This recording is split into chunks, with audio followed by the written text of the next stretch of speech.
So again, welcome to today's webinar. Our topic today is how to maximize IBM Traveler with VitalSigns. And the slogan is actually take these coming holidays as holidays. I'm sure Alan will explain why in just a few minutes. So our presenter is Alan Forbes, the Vice President of Product Management at RPR Wyatt.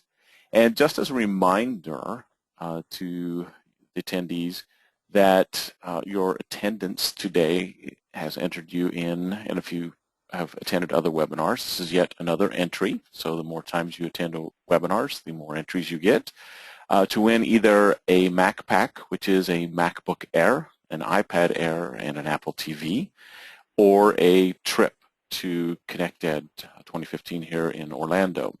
So that covers your pass to go to the show, covers your airfare and your hotel. So that is a very nice package presented to you by NotesCode and all of the vendors who are doing webinars this fall. So your support to them is greatly appreciated. Okay, just as a reminder that we will be recording this session, so if a colleague was not able to join you because of whatever reason, you'll be able to share this video with them at a later time. And also, we will have a question and answer segment at the end of Alan's presentation. So if you have a question as he's presenting some of his topics, simply type it in as we go along. So there is a questions area in your GoToWebinar control panel. So just click on the red box with the white arrow, and that should expand it so that you can then see questions, type in your question, and then it'll be queued up and ready for us at that time. Okay, Alan, so I don't want to take up too much of your time, so I'm going to awesome. Send it switch over. the presentation over to you. I'll let you know when we see your screen. You have to click the button here. All right, you see it? I do. All right. Thanks. Perfect. Thanks, everybody. Just a quick shout out to Silka from I've known for a million years. I can't remember if it was Brainstorm or Percussion, but I know it was a long time ago. So nice to see you on the webinar as well. Today what I'm going to do is talk about VitalSigns, which is our monitoring product specifically around Traveler. I'm going to try a slightly different format today. I'm going to switch back and forth between slides and the product. The idea that will keep me on track a little bit because there's a fair amount of stuff that I want to cover. I want to make sure that I get it all. So there's really, oh, okay, did a little screen flash there. There's really three things that you can do, at least out of the box, natively with what IBM provides you when you're trying to make an assessment of how healthy your Notes Traveler servers are. And that is to use the Traveler statistics, to use some of the console commands, and to use the monitoring API. So I'll start off, and I'm going to contrast that with the screen that we present, which is our Traveler server health page, which we feel is an order of magnitude easier to understand than the native stuff that IBM provides. So let me start off with the Traveler stats, and I do have my admin client up here. So if you go to an admin client and you type in, show stat Traveler, there's a whole big list of things that come in here. On my particular server, it looks like I've got 504 statistics, which is a tad overwhelming, I would say. Not all of these are important. One of the ones that is important, in my opinion, is this one called traveler.status.state. And if we look at that one, traveler.status.state, it'll come back and it tells me that my Traveler server right now is in the state of yellow. And what that is the IBM's sort of a self-assessment of whether it thinks the server is healthy or not, and there's three possible states, which are green, yellow, and red. And that's a nice little statistic, but what is part of a challenge about that is that if you've got lots of Traveler servers, it's not always apparent what the state of your Traveler servers are. unless you happen to go in there and check that statistic all the time. So what I have here is our VitalSigns application. It's running in a browser. It's a browser application, and you can see that it supports lots of different types of things, like Active Directory servers and Domino and Exchange and network devices and SharePoint and so forth. But we're going to look specifically at our Traveler Health page. So I'm going to go to Server Health and select Traveler Health from there. And here it shows me all of my Traveler servers. We have 4 in production here, and their status. So it's immediately apparent to me that one of my servers is in the state of yellow and the rest of them are in green. So what we do is, as part of our regular monitoring of a server, is we send the console command for the statistic requests, and we pull in all the statistics around Traveler, and we parse them out. And one of the ones that we parse out is this traveler.status.state, and we set that into a column and color code it so it can jump out at you. So the other thing is important is that if you're not necessarily looking at that screen all day, is you can subscribe to alerts so that whenever a Traveler server status changes, like from green to red or from yellow from green to yellow or from yellow to red, you can get an alert about that and know immediately about it. So of course that begs the question, all right, well, why is it yellow or red? And if I go back to my remote console here, you'll see that there are some console commands that you can do around Traveler as well. So I can say, tell Traveler status. And this is a current limitation of IBM's approach to this. You see, I sent that remote console command, and what I got back was, command has been executed on remote server. Use live console in the future to view the response. Well, because IBM chose to do it that way, it makes it impossible for a third-party tool to grab the reason codes. So if I switch over to live mode here and run that command again, and then I'll pause it so that it doesn't keep scrolling by on the screen, you see you get back a response that gives you some information about, it's been running since this date and time, and its availability index is this. And then the section that's interesting here is the yellow status messages. And the lines that follow are, why, in my self-assessment, do I think that my Traveler state is yellow? And it's saying here that the reason for that is because the disk space on C is 10%. So we have been working with the IBM Traveler team about that, and they have promised us that in an upcoming release there will be an API that we can query remotely. It'll be a servlet, and it will return back some JSON strings of all the reasons why a Traveler server is the state that it is. And we're hoping to see that in time for the Connect Ed show. That was the sort of ballpark that they gave us on that. And as soon as they do, we're going to incorporate it into the product. But in the meantime, if you're using VitalSigns and you get one of these alerts that tells you that, hey, one of your Traveler servers has just gone into yellow state or just gone into red state, the next thing that you need to do is fire up the Domino admin console, go to live, and then do tell Traveler status and find out why it is. Let me switch back to the VitalSigns server health page. So looking at the information that we provide, we first give you a list of all of the Domino servers that are running Traveler, so we can automatically figure that out. And then we query for the Traveler state, and we put that color-coded in this box here. And then some of the other details that we parse out is we also parse out what version of it is running. And we pull out some information from the server task. So it'll tell you how many users are active and how many device syncs is it done and prime syncs and so forth. And that's another example of some of the statistics that Domino keeps about itself. In general, Domino statistics are incremental from the time that the server started. So I can see something like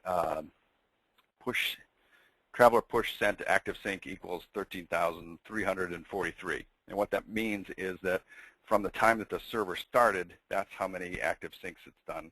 And if I sent this command again, I'm sure that number would have incremented just a little bit, because even as we're speaking here, people have their gadgets connected to our Traveler server. So that number always is going up. And what VitalSigns does, though, is we remember what the value was in between scans. And so we take this information, which by itself is not particularly useful, and we try to show you trends on that. So if it was 13,000, actually the number here is 21,000 device syncs and 78,000 prime syncs. So if whatever the number is, let's say it's 10,000, and then 5 minutes later we check it and it's 10,005. Then we know that in that interval since we last checked it, 5 device syncs have occurred, and we'll put in a data point there, and then 5 minutes later we'll check it again, and maybe it's gone up again. And so here what you have is, for whatever Traveler server you select on the top here, it will build a graph to show you the number of device syncs and how frequently they're happening, at what point of the day are they happening. And what that is basically a rolling 24 hours, so you can see your peak times, and if there were ever any times where there are no incremental device synchronizations, you would see a flat line there, and that could also trigger an alert if you subscribe to that particular alert. So if around Traveler, we can send you an alert if the state changes from green to yellow or red. We can also alert you if the number of incremental synchronizations suddenly disappears. And this is the last time we sort of pinged it and it was alive. The next column here is the Traveler servlet, and the Traveler servlet is that URL that end users go to. Typically it's the host name /Traveler /servlet Traveler, and then beginning in Traveler 9, they dropped the servlet, so you could just go to the host name /Traveler. In any case, the servlet performs a lot of functions, but the primary function for the end user is letting you know if your devices are in synchronization or in sync or not. And so what VitalSigns does is you give it a username password, because if you go to this, you're going to be prompted. And then we look for the text, Notes Traveler server is available. And if the servlet is functioning fine, we put an OK here. And if we get any other kind of error message, that would trigger an alert and a comment. And all of these things actually also percolate up to our larger dashboard as well. I probably should point that out as well. If I go back to my overall health here of my Domino servers, 3 have issues. And if I click to see what the 3 issues are, one of them inevitably will be this DOM1 server, which the overall status of Traveler is yellow. So there's a couple different places where we present that and make it obvious, so you don't have to hunt for this information. So okay, back to my Traveler health page. Here's the name of the server, here's its state, its version, the last time we checked it, the servlet is okay, how many users on there.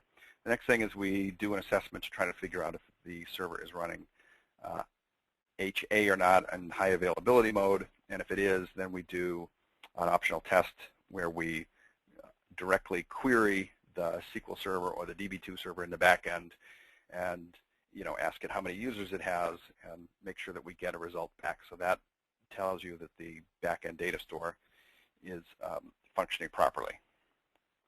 Let's see if I'm on track here with my slide. So we check the servlet. We check for high availability.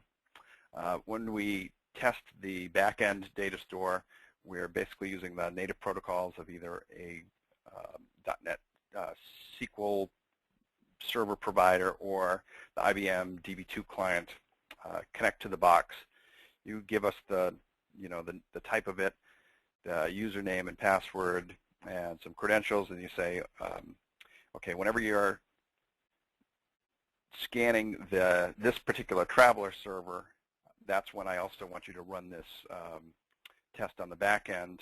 And because a single SQL server or DB2 server can provide data for multiple Traveler servers, this is a drop-down box as well, so you can say this particular back-end data store is also associated with the following servers. And in that way, the boxes get populated with the information about whether the back-end data store is responding to native queries or not. So the next thing is, of course, that that Traveler relies on HTTP, so we make sure that HTTP is functioning. We also make sure that you have sufficient HTTP threads.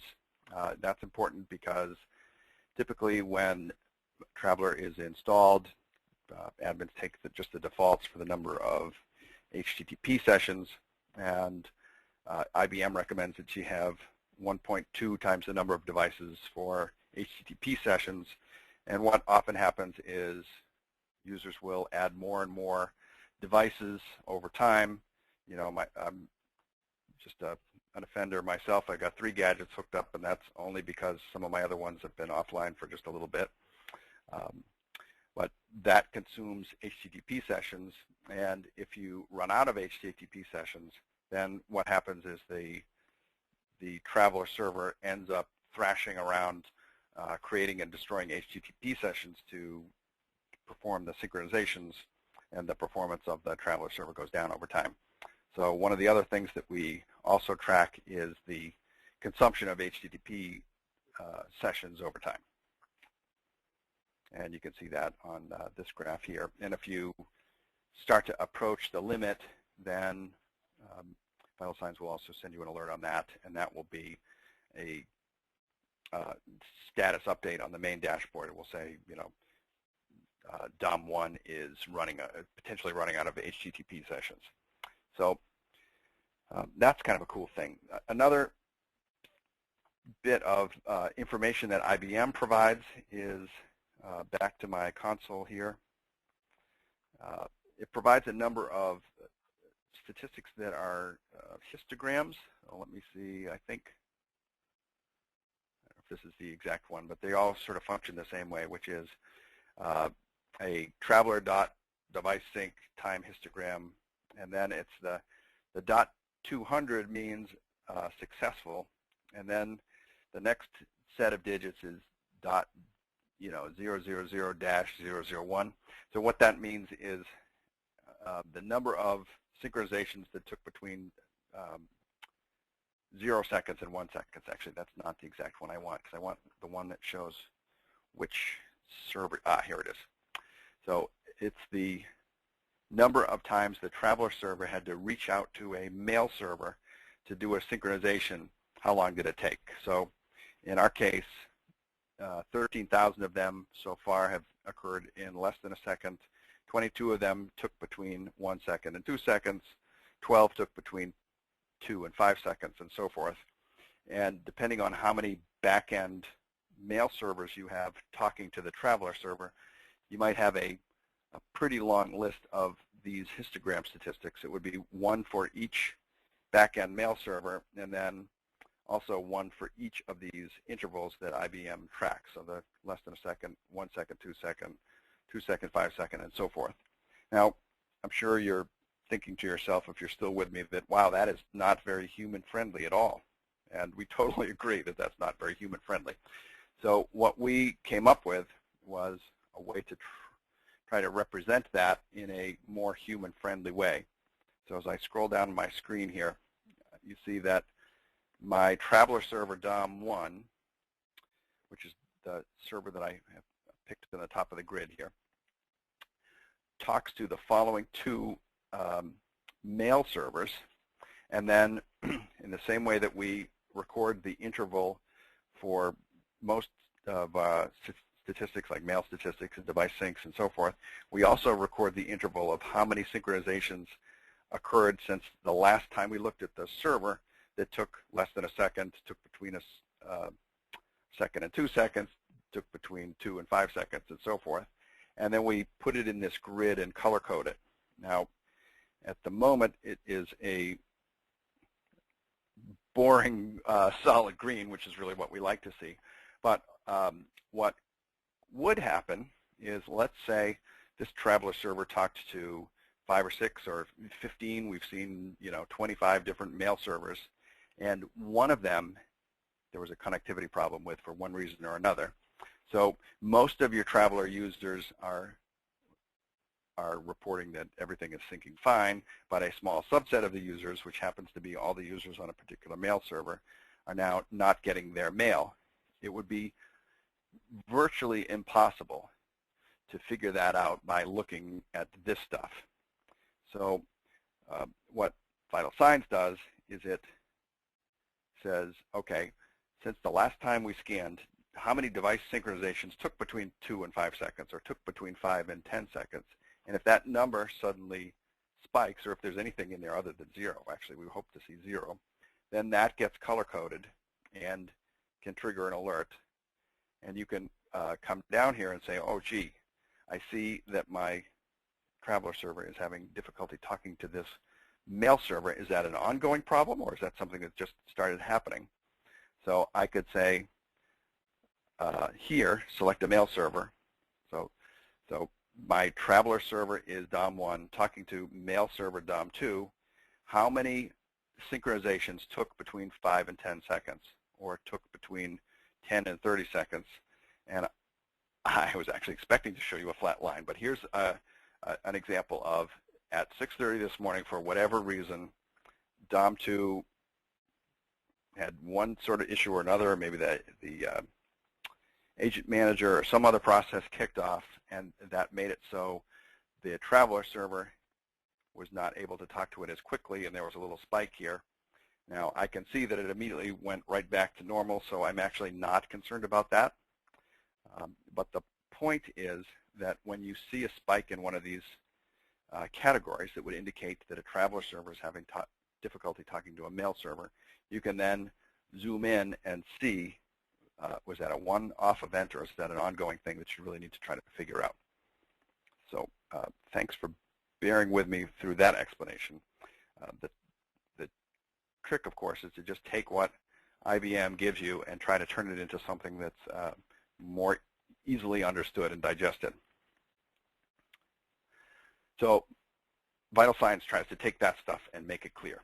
So the reason this particular case would have a yellow in the 0 there is because we expect that there would normally be lots of synchronizations that are taking less than a second, and these are green here because normally we would expect that there would be no synchronizations that would take between 10 and 30 seconds and so forth. All right, so the next thing that IBM provides is a servlet to let you see the devices. And if you thought the last set of data provided by IBM is not human-friendly, this is even worse. So I'm going to show you in a browser. If I go to the host name of our Traveler server, and then it's /API/Traveler/devices. You guys can try that on your Traveler servers. It will prompt you for a username and password. And then it gives you this JSON string of all of the devices that are on that Traveler server. And it gives you a link to the next set of records. And for each one of these things, it tells you the last synchronization time. This is a time date. And that is also not particularly human-friendly because that's epoch time, which is the number of seconds since January 1st, 1970. However, it's great for computers because there's no misunderstanding about time zones and things like that. And there's also a href here, which is an escaped URL where you could go to get more information about this particular user if you wanted to get it. So it's kind of tedious and not really designed to be looked at by humans anyway. What VitalSigns does is it periodically connects to this URL, grabs all this JSON data, parses it out, and then sticks it into a page that we call the mobile users page. So this first page here is all around server health, which is it functioning properly right now? And we test for the servlet and for the HTTP and for the incremental device syncs, and we check for the backend data store, and we check, actually this is the last column here, is the device API status, which is if I go to this URL, does it give me back any JSON code? So that's the final column here, which is the pass. And then that information, assuming that you get it, will feed a page we call the mobile users page. And the mobile users page is the human-friendly version of that JSON code. So we parse it out. We run a process in the background which grabs the data and sticks it into our SQL database, and then presents it in a nice grid here. And some of the things that you can do is, let's say you wanted to see, who has an LG device, for example. I can put in a partial string up top here and get the subset of the data that matches that. Or if you wanted to look at a particular user, for example, you could put in a partial match of the person's username. Put in my own name there. You see I've got these 3 gadgets. And it gives you information like what server is it on, what sync type, when did it last update, and so forth. And you can also slice and dice this information a couple of different ways. So you could say, show me all the devices that have synchronized within the last 15 minutes. Actually, let me just get rid of that string match. Oops. Or show me all the devices that have not. And you can change the time interval. So here what I'm saying is show me all the devices that have not synchronized within the last 45 minutes. And the only one in our environment that has not done that is my iPod Touch, which I have on my desk next to me, and it needs to be charged. So I'm not surprised to find that out. So that's cool. You get a quick sense of the population of users that have synchronized or not. You can also show all the users that have more than one device. And we've installed this at lots of different companies, and the biggest offender that we came across was a guy at a consulting company that will remain unnamed that had 11 gadgets hooked up to their Traveler server. We also have this notion of key users, which is the last option here. You see the little asterisk next to the person. You can take any device, right-click, and choose Monitor Device, and set an interval that says, we want this device to be flagged if a certain amount of time goes by and it has not synchronized yet. And the part of the value of that is, to watch over certain, key executives or so forth, and every company has certain special people that need special attention.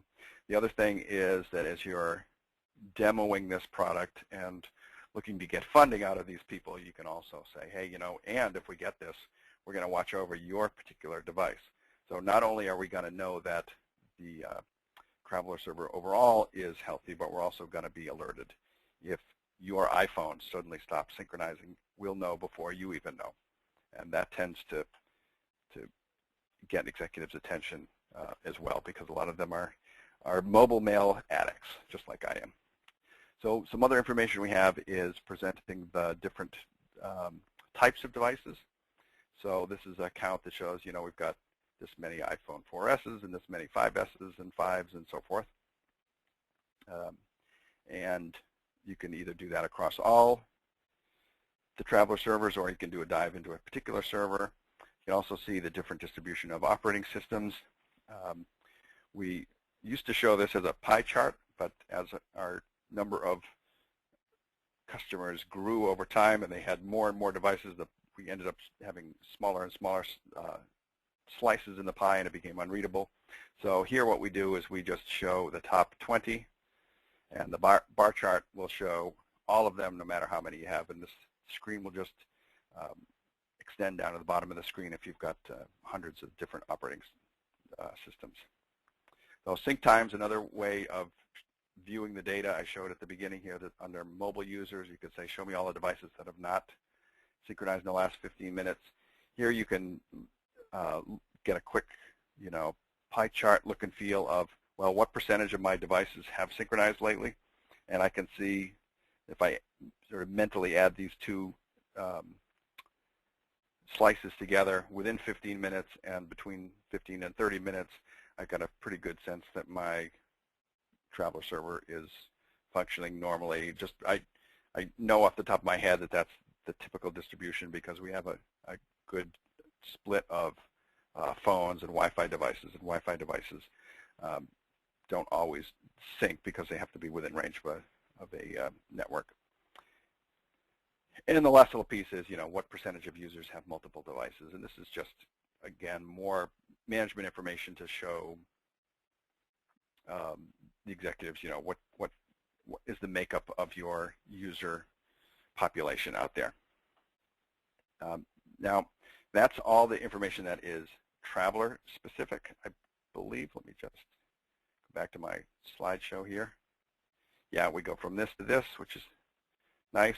I'm going to open up to questions in just 1 second. The last thing I want to show is that in addition to monitoring information that is Traveler specific, we also, of course, monitor Domino in general. And when this thing is running on Domino, in the dashboard you can quickly see, what's the state of my Domino servers, my same time servers, and so forth. So if I click on Domino here, it shows all of my Domino servers, and I can get a quick sense of how they're doing. And if I look at the Dom1 server here, which is the Traveler server that I've been mostly focusing on, we also have more of a deeper dive into how that server is doing. So I can look at the rolling 24 hours of what's the response time, how are my disk drives doing, last 24 hours of CPU and memory, user count, and so forth. And you see the overall status of the server. You can get a quick health assessment, which is the list of all of the tests that we just performed against the server and when did we last perform it. So these are all you can see within the last 15 minutes. You can see the databases that are out there. You can see the server tasks that are running out there. We just have an absolute wealth of information about how Domino servers are doing and Traveler servers in particular, how they're doing. So that concludes my prepared remarks, and I will open it up to questions now. Okay, perfect. Thank you. So if you do have a question, just a reminder that you can expand your GoToWebinar panel and look in the questions section and just type in your question, and then I can read it back to Alan, and he can then reply live. Or if there's something he might have to get back to you, then he will do that. But it'll be recorded in the system so we can respond to you. So one of the first questions is, how is the access set up for VitalSigns? Can my help desk see this information to assist in their calls? Absolutely. Yeah, this is installed on a, boy, my voice is croaky. Hold on 1 second. Okay, try that again. So this is installed typically on a virtual machine somewhere. It's running, the box is running IAS and SQL Server Express, and you just give out the URL to the people on the help desk, and you can set it up in something we call the configurator. You can specify what level of access the actual users get. So under setup and security, you can maintain users, and you can have super users, and you can have just sort of view-only users, and whether they can send console commands or even see the configurator or not is entirely up to you. If you have different classes of users, like actual Domino administrators, you can get a set of actions where you right-click on a server and can actually send console commands and take actions. If you are just on the help desk, or someone that's maybe the second tier of technical savvy, you don't want them to have that, you just uncheck that box in their options. When they come and they right-click, they don't even see the menu item in there, so they don't even know that they're missing it. You can also, if you want to fine-tune it even more, you don't have to do this, but if you had different groups responsible for different regions or different subsets of servers, you could set it up so that their dashboard just shows the servers that they're interested in, and a different group of users might see a different set of servers, but it would still be the same app and it would still be the same URL. It would just be a different slice of the data that would be presumably relevant just to them. Okay, perfect. What are the alert options? So if we want to make this a great holiday, Right. I'm taking a holiday no matter what. That's right. We're taking holidays, but you know, Well, the idea here is that we want to be able to make sure they can go on holiday. No alerts means enjoy yourself. Yeah. Right. So there's two answers to that question. Answer number one would be that when you have this product in place, it's constantly scanning around the servers looking for problems. So one of the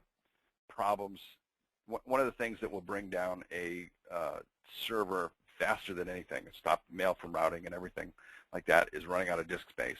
So we have a disk health page, and we're constantly scanning and making projections as to how much disk space, how many days of space is left. And looking for other problems as well, like missing server tasks and that kind of stuff, CPU spikes, and actually even another one that one of our customers asked us for, which is the number of days that the server has been running. I do like this one.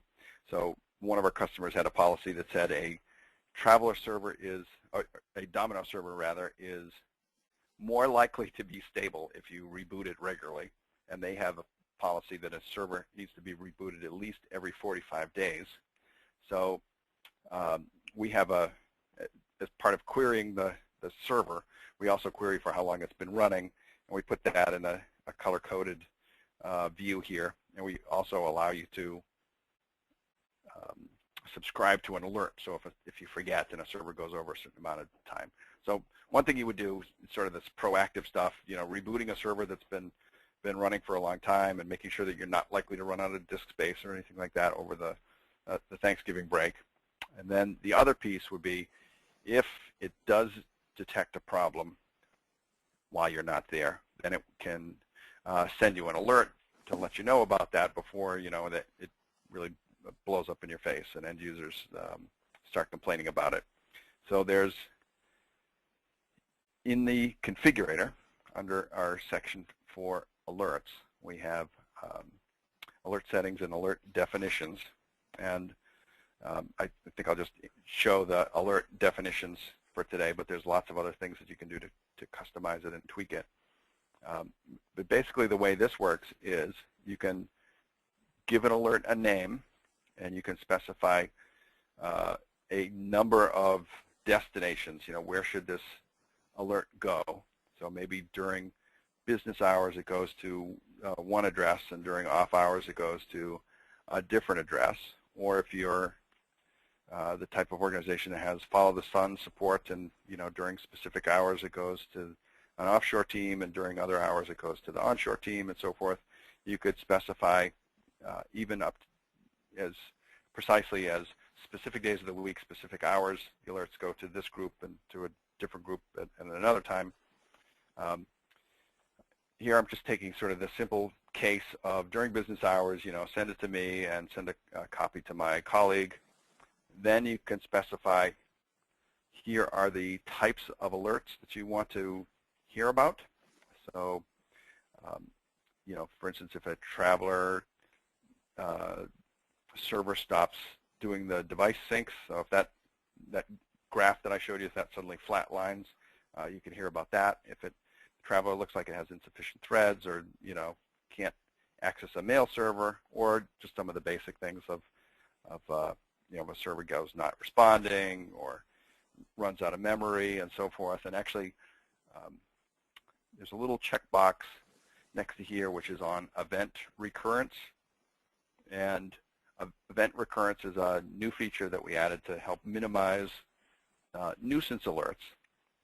And that's around things like cluster replicator delays or CPU or memory and things like that. So you might have a threshold that says, I want to know if a CPU goes over 90%.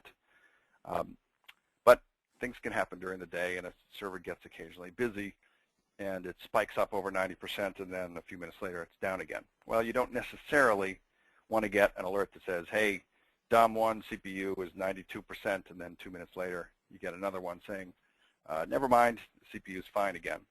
So this event recurrence lets you tweak in the alert settings. For certain types of alerts, you only want to know if it happens multiple times. So this would be a looking backwards over the last, sort of rolling prior 60 minutes, how many times has this happened? So you could say, if the CPU spikes 2 or 3 times in an hour, I don't care. But if it spikes 5 times in an hour, I do want to know about that because that might be unusual. So that's what that column represents. So getting back to the alert definition, you specify, you give it a name, where do the alerts go to, what types of alerts is this group interested in receiving. So here I'm saying, I want all the domino alerts, and I don't want any of the Active Directory or network device alerts and so forth, because this is focused. And furthermore, I only want it for the servers that are based in Phoenix, and I am fine to let somebody else handle problems with the servers that are in New Jersey.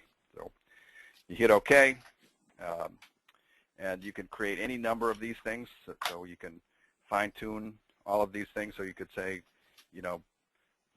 for specific times, so over Thanksgiving, for instance, you only want to receive alerts if the server is down, but you don't want to receive any of the other ones, and you only want to do it for a subset of crucial servers. You can slice and dice the alerts lots of different ways. So, I'm sure that was more of an answer than the person wanted, but I'm excited about all the different options that we have in our alert system, because we really have fine-tuned that over the years with customer feedback. Perfect. All right, we have a couple more questions already in the queue again. So our Traveler servers are in an high availability pool. Would that have any effect on the statistic gathering for VitalSigns? On the statistic gathering, I'm not sure I entirely understand the question, but I would think not. I mean, with each, let me go back to the server health, Traveler health page here.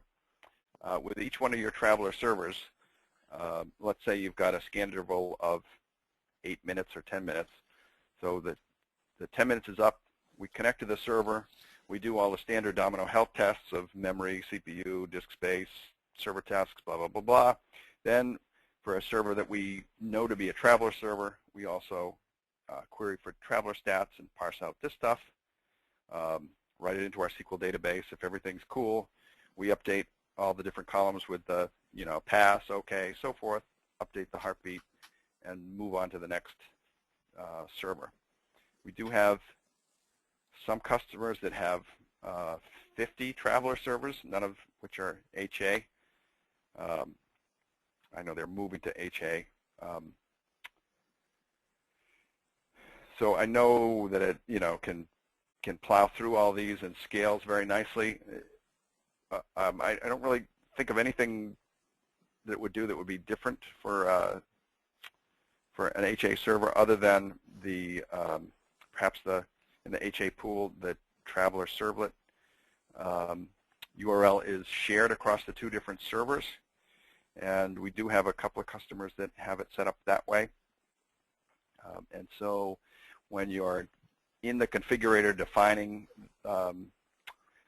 the settings for how you want a particular server to be scanned, you can set an external alias name.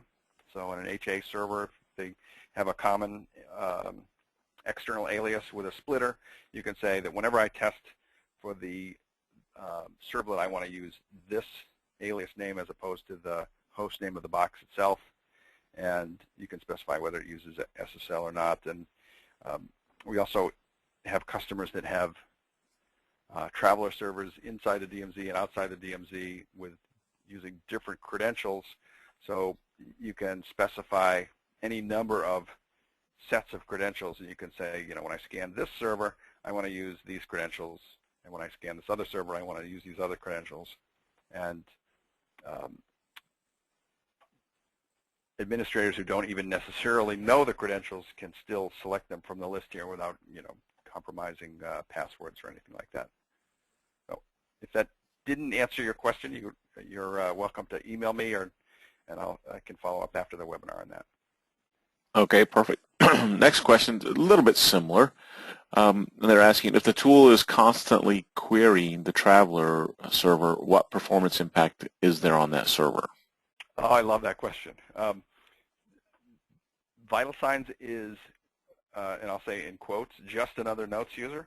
So when you install VitalSigns on the box, the first thing you do is install the notes client on there, and then after that we install our software on top of that, and basically we're driving the notes client. And as far as the Domino server or Traveler server is concerned, we are just another user out there in the sea of users. And Domino is so mature now that it is well suited for scalability and multitasking. So one more user, when you already have hundreds of users on there, is not even a noticeable thing.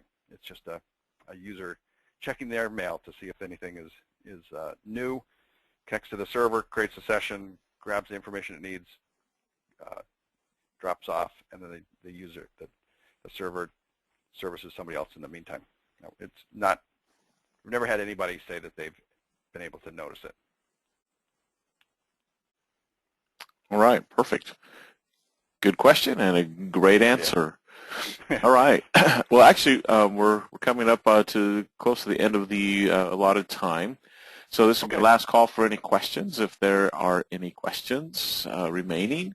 But I think what people are seeing is that definitely they can have all the information they need to make sure their servers are up and running, get advanced warnings, alerts, etc., and certainly help with going out on these holidays with confidence that if something is going wrong, they're going to know about it in advance, so you're not getting emergency calls. Yeah. And we are absolutely committed to be the leader in Traveler server health monitoring, and we work with the IBM team on this, and we work with literally dozens of Traveler administrators every week, getting feedback and hearing about real-world nightmares and how to avoid them and all that good stuff. So those of you out there listening that have Traveler servers, we'd love to have you in our family. All right, perfect. Well, I think that's the end of the questions. So, Alan, just to remind them how they can learn more about the product or how to get in touch with you. Sure. rprwyatt.com is the website. Everybody who attends the webinar today is going to get a follow-up email from Jim Engel, who's our account manager, and it will have a link to the replay, I'm sure, and contact information. Anybody that wants to evaluate this on your own Traveler servers, I would say it's 100 times more interesting when you're looking at your own server's data than when you're looking at my data. We have a try before you buy model. You put it on your own servers, make sure that it actually adds value to you, and then when you're comfortable moving ahead, we're already basically in production. So. Right, and just a reminder, there's nothing that's actually installed on the servers, correct? There is nothing that goes on the servers, no. It doesn't change your production environment at all. It's just another notes user out there. Good point. Thanks for paying attention. Yep, I just want to make sure that I know those are always the questions that we get. Well, what do we have to put on our servers? Yeah. Nothing. Especially this time of year when people have infrastructure freezes sometimes. Yes, absolutely. A number of customers in that situation. Excellent. All right. Well, again, Alan, thank you for preparing this, and thank you for everyone for attending. And as Alan said, there is this is recorded, so we'll get the link out to you as soon as possible. And thank you for attending today. Backpack. Yeah. Good luck to everybody with that. All right. Have a great day, everybody. Bye-bye. Bye-bye.